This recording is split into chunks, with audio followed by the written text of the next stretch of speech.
A mysterious bong lands in their hands, and one inhale drags them straight into history's darkest corners. Cavemen capture them, villagers torture them, and future soldiers hunt them. They try to return, but the bong is damaged, unstable, and now every jump becomes a gamble with death. The movie begins with Jeff relaxing on the couch, doing nothing important. Suddenly, the doorbell rings. Jeff's cousin Shari walks in with her boyfriend. As soon as they enter, Jeff accidentally drops and breaks Shari's laptop. At this moment, we learn that Jeff and Shari actually live together in the same apartment. After a while, Shari's boyfriend Donnie leaves. Shari then starts smoking, just like Jeff, who is already very high because he has smoked a lot of.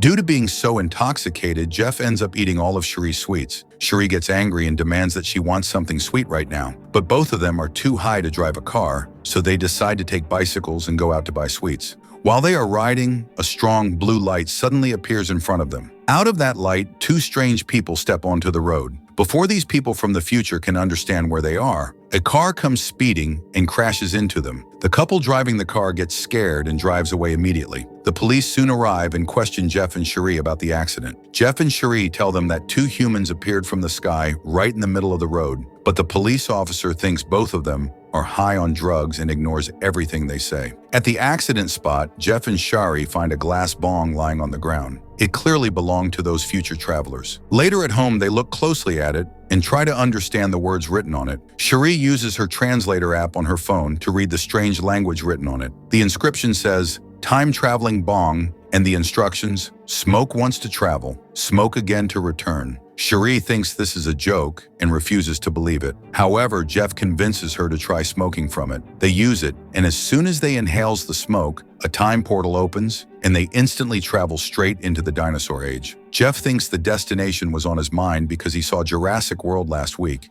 When they turn around, they actually see huge dinosaurs walking nearby, evidenced by a footprint. Scared and believing it's real, they quickly smoke again and return to the present. Now they understand that the bong is real and truly powerful. Back home, Jeff excitedly tells Shari that they should try traveling again. Shari initially refuses, worrying they shouldn't possess it. Jeff convinces her by bringing up a time she missed out on meeting Britney Spears. Shari agrees, on the condition they come right back, as if no time has passed. Jeff promises it will be safe and chill. Jeff theorizes that the destination is based on what is in their minds. Shari visualizes old Hollywood. They smoke through the bong again, hoping for old Hollywood, but land in another era, the 14th century, which Jeff later realizes is Salem, Massachusetts in 1691. As they look around, the people living there notice them and surround them, shouting, "Witch!" Shari tries to calm them, explaining, "We're from the future." She takes out her phone and plays music, but the villagers misunderstand, thinking her phone is a tiny cauldron. They panic and immediately capture her. Jeff, however, is allowed to go free when he quickly betrays Shari, claiming, "Nope,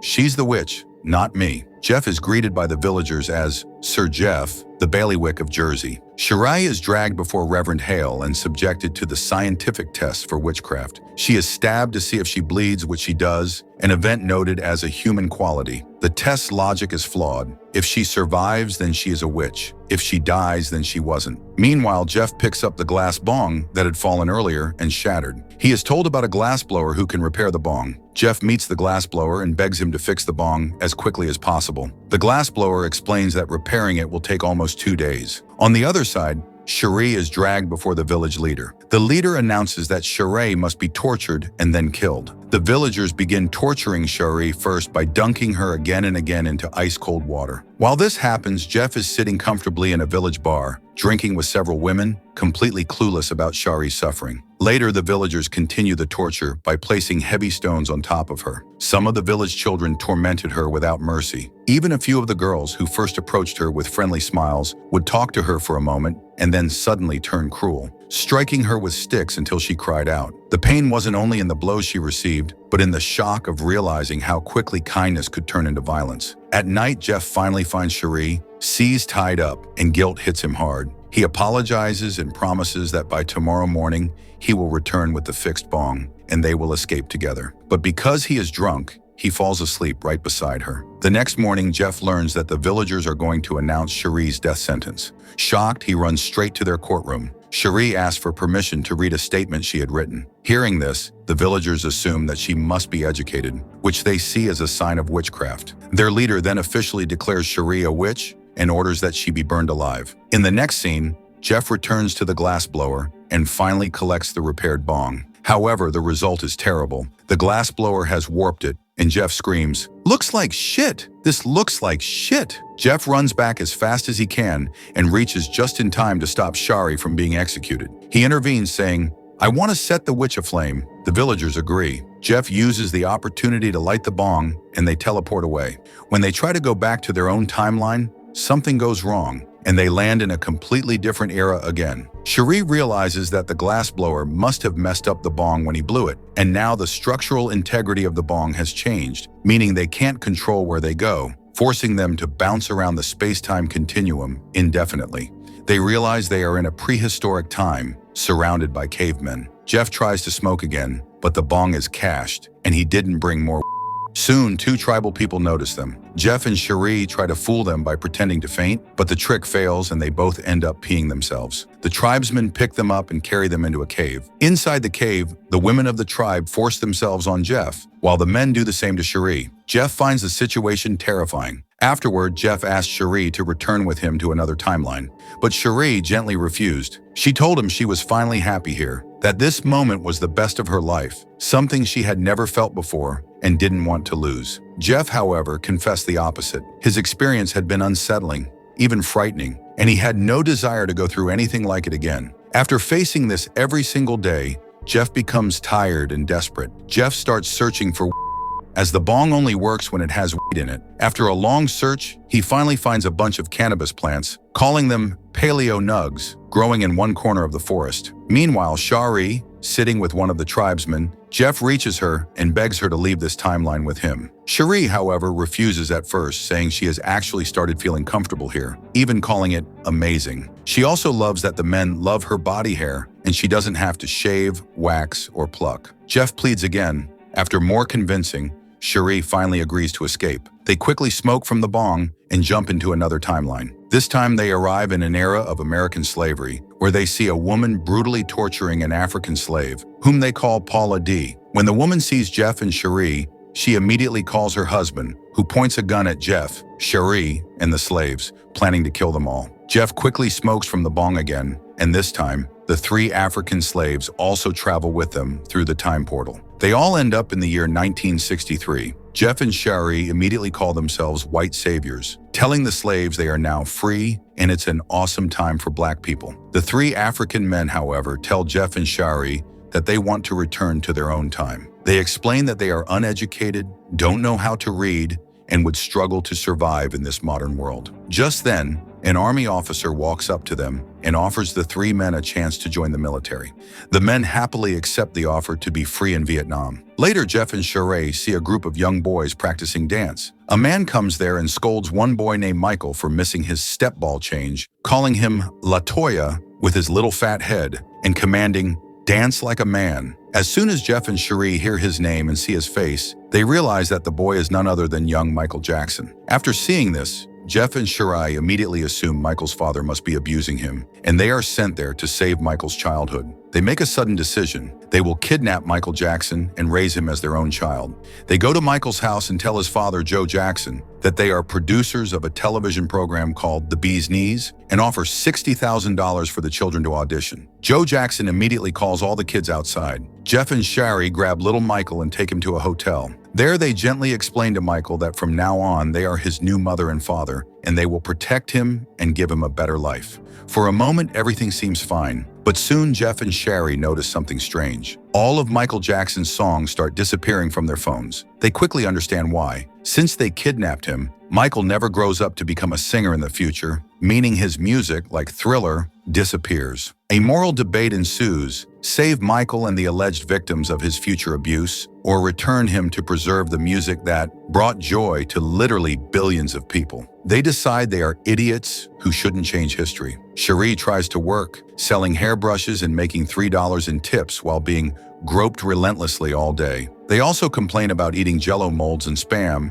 and being uncomfortable in the clothing of the era. Being parents is too exhausting. Ancient Greece. They finally agree that they must return Michael to his real family. Before they leave, they advise Michael to remember he's beautiful, but also to buy the Beatles' music publishing rights. The next morning, they take the boy back to his house. But the moment they try to leave, Joe Jackson sees them and begins to chase them, shouting, "Nobody steals my son! I'm gonna get you!" Jeff and Shari panic, smoke from the bong, and escape into another timeline. This time, they land in ancient Greece, which Jeff immediately declares the best time period there is in human history, citing the era of symposiums, philosophy, literature, and plumbing, where they learn that a big jam party, or symposium, will happen that night. Shari is excited because she can read the Greek alphabet from her one semester at SDT at Rutgers before she dropped out. She's looking forward to the free wine, beans, chestnuts, and toasted wheat. They dress like the locals in togas and join the celebration,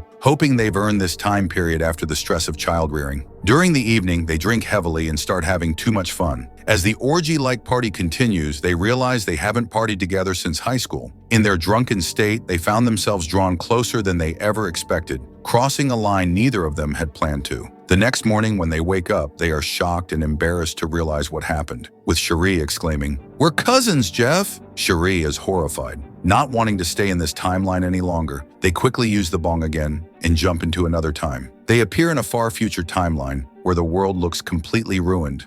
They see flying cars in the sky, but mountains of garbage everywhere on the ground. When they climb a huge pile of trash, they realize the horrible truth. Earth has been destroyed by human waste, and it is redonkulously hot. The ozone layer is completely gone, and because of the harsh sunlight, Jeff and Shari's skin starts burning instantly, making them flee for shade. At that moment, a group of teenagers brings them to their leader. The leader explains that this future was destroyed by a biotechnology company called Monsanto. The company gained influence after Citizens United allowed corporations to sponsor elections in 2009. This led to the abolition of the Environmental Protection Agency. Corporations kept merging until only two ruled the world, Monsanto and an adult entertainment company. The earth grew too hot for plants to grow, causing famine, and now people don't even have clean drinking water. Jeff and Shari tell the people around them that they are time travelers. When the leader hears this, he shows them a time-traveling bong that looks almost the same as theirs. The teenagers explain that they developed their own fixed bong to save their world. They explain it's fueled by the ancient herb, which since nothing can grow anymore, they cannot use. Jeff then shows the leader his own, but suddenly guards from the Monsanto company storm in, take the and drag Shari away to an incinerator room at the core of the Monsanto Center. In this timeline, keeping any kind of plant is considered a major crime, and the punishment for it is death. While Jeff is struggling to find a way inside, the local teenagers give him their fixed bong and show him a hidden entry point, the biohazard chute. To convince Jeff to climb through the contaminated biohazard chute, the teenagers lie to him, claiming that STD has been eradicated. Jeff enters the chute, which is filled with biological waste, after agreeing to try and promise to come back for them. Inside, Jeff manages to crawl through the drainage pipe and sneak into the facility. He spots Shari being tortured by two guards who are trying to make her confess to possession of plant life. Thinking fast, he causes a distraction by urinating on the guard's computer. This causes the system to malfunction and triggers a loud alarm. Using the chaos as a distraction, Jeff frees Shari. Shari, realizing they have no way to light the bong, remembers the Britney Spears meltdown in 2007 when the singer shaved her head to avoid a THC test. Shari realizes her own hair must have enough THC, so she pulls out a clump, and together they smoke it using the bong. The moment they return home, both of them feel incredibly relieved. She breaks up with Donnie, telling him that her relationship with Jeff, despite their unusual closeness, was a healthier situation than this. She realizes the present is the best time and that she needs to be the best woman she can be to honor the women who suffered before her. Jeff realizes he was just blaming his sad life on being born in the wrong decade. They hear a Michael Jackson song, Left Behind, and realize it's about them abandoning their son. Later, Jeff and Shari come up with a plan to bury the time-traveling bong deep underground. They want to make sure that no evil or greedy person ever finds it. They bury the bong and walk away with relief, but as soon as they leave, a dog comes running, digs up the ground, and pulls the bong right out. With this funny twist, the time travel story finally ends. I hope you enjoyed the series. If you liked the video, don't forget to drop a like and a comment. I'll return soon with another amazing story. Until then, bye, take care, and thanks for watching.